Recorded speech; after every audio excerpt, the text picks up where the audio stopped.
Welcome to another chilling episode where we dive into two eerie encounters that blur the lines between the physical and spiritual worlds. In today's video, we explore the unsettling work of a morgue transporter and the creepy experiences of a family living across from a funeral home. These true stories will take you on a journey through the unexplainable, where spiritual karma and ghostly apparitions leave their mark. Get ready for two haunting tales that will keep you up at night. Story number 1. I work as a mortuary transporter. I am not a mortician. My job doesn't pay much, but since I work the night shift, I earn $19 an hour. My responsibility is to pick up dead bodies from nursing homes, hospitals, and sometimes from people's homes, and bring them to the funeral home so the morticians can work on them. It's actually an easy job.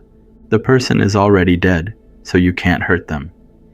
Even if you accidentally break their bones, no one would know. The corpse won't cry or scream in pain. The thing is, sometimes you have to be on call at night. For this job, you need to be able to lift 100 pounds on your own. Most of the time, you're working alone. I've been doing this job for a long time, and I like it. If you don't think about it too much, you won't get scared. One time, we got a call about an elderly woman who had died at home in her bed, and I was asked to pick up the body. I got into my company's car and headed to the address provided. The woman's name was Barbara. She lived with her grandson, who found her dead in her bed at 1 a.m. When I arrived, the grandson opened the door and told me he had just gotten home from the club and found his grandmother dead in her bed. He introduced himself as Carter. I told him I was the mortuary transporter and asked him to show me where his grandmother's room was. Carter told me to go straight down the hallway and turn right into the first room. As he spoke, I could smell alcohol on his breath. I walked down the hallway and entered Barbara's room. The smell was awful. I saw someone in bed with the blanket pulled up to their chest. I was confused because the person had a beard and mustache. I thought it was supposed to be a woman. Actually, it is a woman that had died, one that was not being taken care of. I looked under the blanket, and the smell was even worse. Her groin was rotting with mold, and there was dried feces all over her body. Immediately, I knew this was a case of neglect. I wondered why the home health nurse hadn't reported Carter. He was supposed to be taking care of his grandmother, and he was getting paid for it. I wrapped the bedsheet around Barbara's body, lifted her onto the gurney, and took her outside. After placing her in the car, I drove back to the morgue. Usually, when I arrive at the morgue, I place the body in the cold room, and a few days later, the mortician takes it out to work on it. However, when I got there, I told the mortician that I suspected this was a case of neglect. We examined Barbara's body together, and the next day we contacted Adult Protective Services. After an investigation, Carter and the home health nurse were both charged with neglect. It turned out the nurse was Carter's friend. Typically, it's the home health nurse's responsibility to report signs of abuse or neglect, but she hadn't done so. It's heartbreaking that an elderly woman was neglected like this. Her teeth were rotting, no one cared for her, and she had even started growing facial hair like a man. Or it could just be that her anti-rejection medication is what's causing the hair growths. Either way, it's a case of neglect. She had been urinating and defecating on herself with no one to clean her, and mold was growing on her skin and inside her blanket. The pink dress she wore had turned brownish from her chest down. Fast forward 2 months. I was coming back from a fishing trip around 9 p.m. I was driving slowly on a mountainside, feeling very sleepy. I don't remember falling asleep behind the wheel. To my left were hills and trees, while to my right was the edge of the mountain. As I slept behind the wheel, I dreamed of car lights approaching mine. For some reason, the cars had their high beams on. After the last car passed me, I saw an old woman in a pink dress standing on the edge of the road. In the dream, I realized that if I didn't turn, I would hit her. The fear jolted me awake, and I swerved to the left, crashing into a tree. I had been driving straight toward a sharp turn. If I hadn't woken up, I would have driven off the cliff and died that night. Barbara was my angel that night. Story number 2. This event happened in 1998, when our family still lived in San Francisco before moving to Wisconsin. At the time, we lived across the street from Pedro Funeral Home Service. I'm not sure if the funeral home is still there nowadays. During this time, my parents only had 3 of us kids. I'm the oldest, then my sister Penny, and my youngest brother Mike, who was 3 years old at the time. We lived in the ghetto, and at night there wasn't much light in our neighborhood.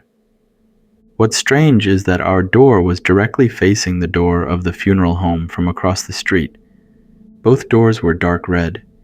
Even though I don't think our house was haunted, I believe that because our door faced the funeral home's door, strange things tended to happen. I remember one night around 8 p.m. My parents were taking a shower together like they usually did. I was sitting in the living room, watching cartoons with my little sister, Penny. Someone knocked on our door. It was getting dark outside, so I went to open it. There stood a little Mexican boy, probably 2 years younger than me. I was 8 at the time, so he was probably 6. He was dressed in a black suit. His lips looked a little strange, almost like they were sewn or glued together from the inside. The boy didn't say anything to me, and I didn't say anything to him. Penny then said, "Mom and Dad said not to open the door." I just looked at the boy and closed the door on him. After my parents finished their shower, my mom stayed in the bedroom while my dad came to sit with us, watching cartoons. Then there was another knock on the door. My mom had just come out, and my father got up to open it. He stood there looking outside. My mom asked, "Who is it?" "There's no one," my dad replied. As he was closing the door, I saw half of the little boy's face. He was standing right in front of my dad, but my dad didn't see him. I think the reason I could see the boy was because I still had my baby teeth at the time. We believe that if you haven't lose all of your baby teeth, you can still see spirits.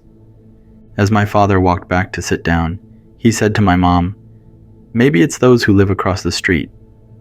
My mom sighed and said, "Why did you say that?" Even though I was just a kid, I understood what my dad meant, and he was right.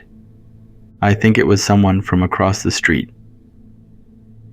One evening, around 6 p.m., Mike was playing with his toy car by the sliding glass door to our backyard.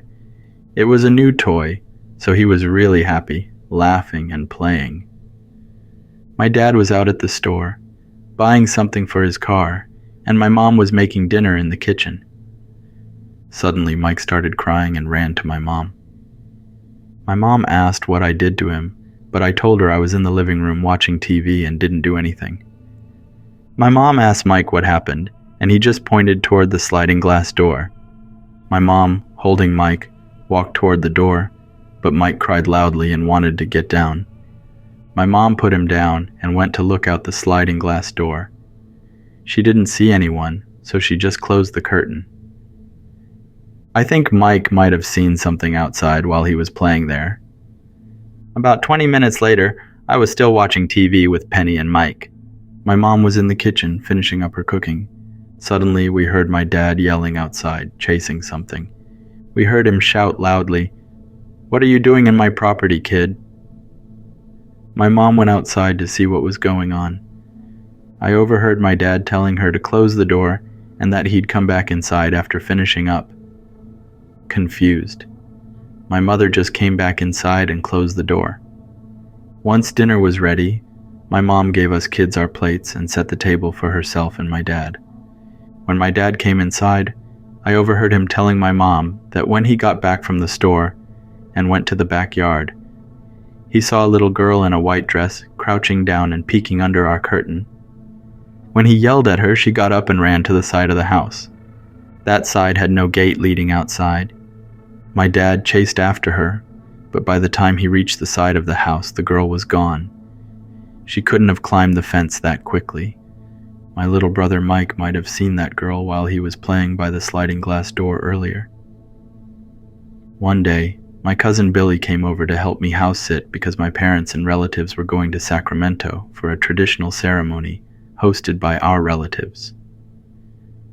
Billy and I were the same age, around 8 or 9 years old. That day, Billy and I were in my room playing Super Nintendo. It was just before sunset. We were playing Super Mario World, so we had to take turns. One of us playing as Mario and the other as Luigi. When it was my turn, Billy got up to go to the kitchen to find something to eat. As I was playing, I heard Billy say, "Oh, Auntie, you guys came back already?" Suddenly, Billy ran back into my room and locked the door. His face was pale white, and his eyes were wide, like he was about to cry. I knew right away that he must have seen something in the kitchen. Billy was trying to speak, but his voice was stiff. He pointed to the door. Underneath the door, we saw the shadow of 2 feet standing there. It stayed for almost a minute before disappearing. Billy whispered to me, "I went to the kitchen, and I thought it was your mom because the fridge was open, and I saw a woman crouching down, looking for something.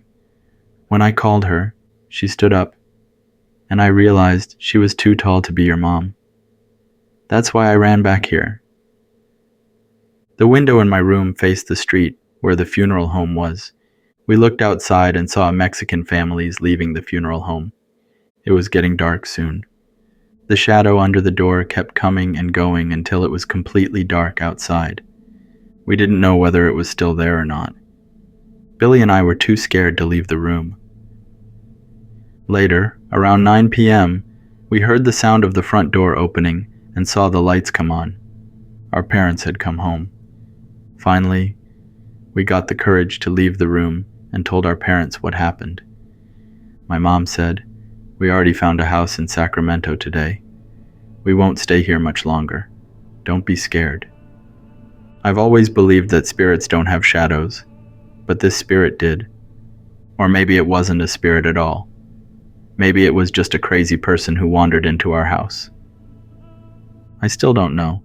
Shortly after that, we moved to Sacramento, and then eventually to Wisconsin. Before moving to Wisconsin, my family lived in Sacramento for 8 years. I remember one night, we were camping with our relatives, telling scary stories. I told them about the house in San Francisco. My dad was there too, and shared his experience from that house.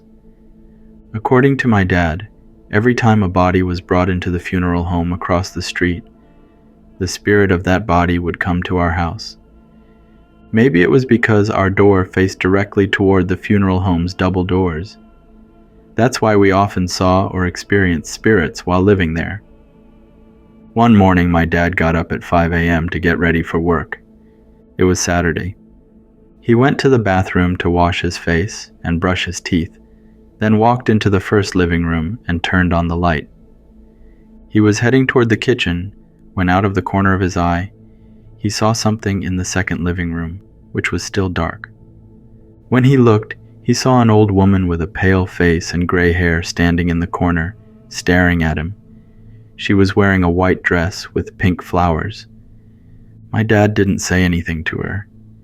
He made his coffee and sat down at the kitchen table, occasionally glancing at the woman. She stayed there, silently watching him.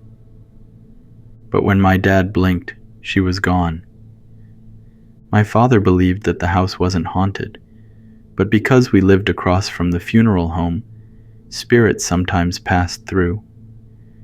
Thankfully, no spirit ever harmed us during the 3 years we lived there. Whenever my parents saw a body being brought into the funeral home, they would often hear things at night. They just didn't want to tell us kids at the time. This is my family's story of when we lived across the street from Pedro Funeral Home in San Francisco.